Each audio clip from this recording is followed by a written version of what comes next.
saya meminta kepada Pak Menteri PUPR untuk saya menghadap beliau, meminta saran dan koordinasi dan kombinasi dan apa yang saya harus lakukan, pemerintah daerah, apa yang harus dilakukan dan bersama-sama dengan KPU. Besok ada pengarahan 600 pejabat DKI, setelah itu saya ada beberapa ke wilayah.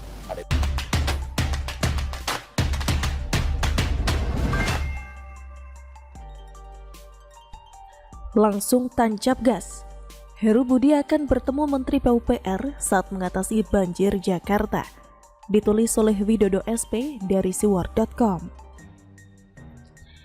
Pernahkah Anda membereskan suatu pekerjaan yang seharusnya sudah dikerjakan sekian waktu sebelumnya, tetapi tidak kunjung dikerjakan alias dibiarkan terbengkalai? Selain terasa menjengkelkan, biasanya pekerjaan yang tertinggal itu lantas menumpuk dan diperlukan usaha ekstra untuk membereskannya. Begitulah analogi terhadap pekerjaan penjabat atau PJ Gubernur DKI Jakarta Heru Budi Hartono yang sejak Senin kemarin 17 Oktober resmi menggantikan Anies Baswedan sebagai orang nomor 1 di DKI Jakarta. Mengemban tugas dari Presiden Jokowi untuk menangani masalah-masalah di Jakarta, Heru Budi Hartono kabarnya akan berfokus pada 3 masalah terbesar Jakarta, yang ditata ruang, banjir, dan kemacetan. 3 masalah yang selama 5 tahun terakhir terkesan dibiarkan, bahkan diabaikan oleh Anies Baswedan yang lebih sibuk pencitraan dan memoles tampilan luar provinsi dengan dana APBD melimpah itu. Sementara, esensi dari ketiga masalah di atas sama sekali tidak tersentuh karena memang gak niat membereskan. Gak heran kalau lantas ada banyak PR warisan Anies Sandiaga dan Anies Riza yang kudu dibereskan oleh Heru Budi Hartono. Maka dari itu baru kemarin dilantik Heru Budi langsung berencana menemui Menteri Pekerjaan Umum dan Perumahan Rakyat atau PUPR Basuki Hadi Mulyono untuk membahas sinkronisasi penanganan banjir di Jakarta. Iya, kami harus sesegera mungkin. Kemarin saya sudah berkomunikasi dan berkoordinasi dengan Pak Sekda untuk segera menghadap Pak Menteri. Apa yang dilakukan pemerintah daerah tentunya bekerja sama dengan pemerintah pusat dalam secepatnya penanggulangan banjir, mengurangi, kira-kira seperti itu, ujar Heru Budi Hartono di Balai Kota DKI Senin 17 Oktober. Sebelumnya diketahui bahwa penjabat atau PJ Gubernur DKI Jakarta Heru Budi Hartono menyatakan 3 prioritas kerja yang akan dilakukannya selama 1 tahun pertama menjabat sebagai pemimpin Jakarta, yaitu masalah banjir, kemacetan, dan tata ruang. Hal itu sesuai dengan diperintahkan oleh Presiden Joko Widodo. Terdengar enak dan rasanya pertemuan itu akan berjalan sangat kondusif dan hasilnya pun akan solutif. Bagian Pemprov DKI Jakarta kali ini akan dikerjakan dengan sepenuh hati berdasarkan arahan atau masukan dari Menteri PUPR.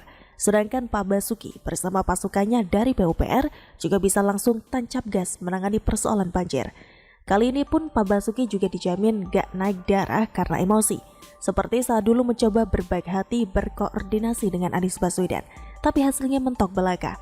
Kalau pertemuan yang dulu itu percuma alias buang-buang waktu, kali ini Pak Basuki rasanya akan menata pertemuan sama Pak Heru dengan lebih sumringah. Maklum, orang yang lebih suka kerja kudu ketemu dengan orang yang mau kerja. Kalau ketemunya sama orang yang suka mengolah kata, plus berego tinggi dan merasa paling benar sedunia akhirat, ya angel pol. Nah, selamat mengadakan pertemuan buat Pak Heru dan Pak Basuki. Semoga Jakarta bisa kembali ke jalan yang benar dengan mulai menangani banjir seperti yang seharusnya sudah dilakukan sejak 5 tahun silam. Kiranya gubernur sebelumnya mendapatkan pengampunan dari Tuhan karena bikin susah warga Jakarta dengan sengaja membiarkan program penanganan banjir tidak terlaksana. Entah karena apa. Begitulah kura-kura. Bagaimana menurut Anda? Aplikasinya saya tidak tahu.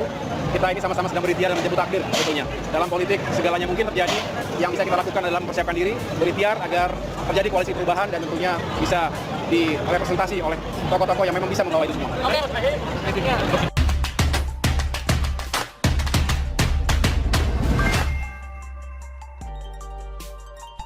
Lucu.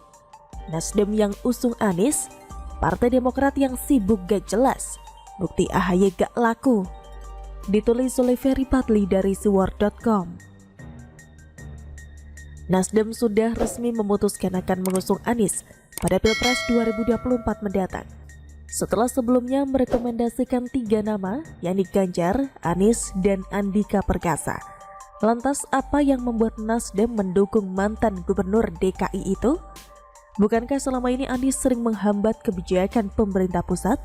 Seperti ketika Kementerian PUPR hendak membantu menyelesaikan permasalahan banjir di Jakarta, menterinya Basuki Hadimulyono malah diajak debat oleh Anies. Jadi begini ceritanya, memang Anies tidak pandai bekerja, prestasinya di Jakarta juga minim, tapi ia pandai berkata-kata. Ternyata banyak juga warga yang terbius dengan tata kata Anies tersebut. Terbukti namanya selalu masuk 3 besar sebagai capres dengan elektabilitas tertinggi. Nah, uniknya meskipun didukung oleh cukup banyak orang, belum ada partai yang secara resmi mengusung Anies itu. Kesempatan inilah yang coba diambil oleh Nasdem. Dengan mengusung Anies, diharapkan partai tersebut mendapatkan kotel efek. Atau dengan kata lain, Nasdem ingin merebut suara dari kelompok kadrun yang sebelumnya dikuasai oleh Prabowo. Dan jangan salah-salah, pasukan kadrun ini jumlahnya tidak bisa dianggap remeh Ferguson. Menurut Novel Bamukmin, anggota dan simpatisannya saja mencapai 130 juta orang yang tersebar di seluruh wilayah Indonesia. Lebih banyak dari jumlah pemilih Jokowi pada Pilpres 2019 lalu yang hanya berjumlah 85,6 juta. Yang menguntungkannya lagi adalah permintaan mereka tidak banyak. Kadrun gak minta jatah menteri kok, gak juga minta jatah komisaris BUMN. Cukup diberi nasi bungkus plus lauk jengkol saja, mereka otomatis pindah haluan ke Prabowo. Karena disuruh demo panas-panasan pun mereka mau, padahal hanya diberi nasi bungkus dan amplop berisi Rp50.000. Apalagi cuma mendukung Anies. Inilah ciri khas Nasdem, gak peduli siapa yang diusung dan gak peduli dengan kawan koalisi seideologi atau tidak. Ketika ada capres yang kura-kura dianggapnya bakal menguntungkan dia, itulah yang akan didukung. Asli, oportunis banget.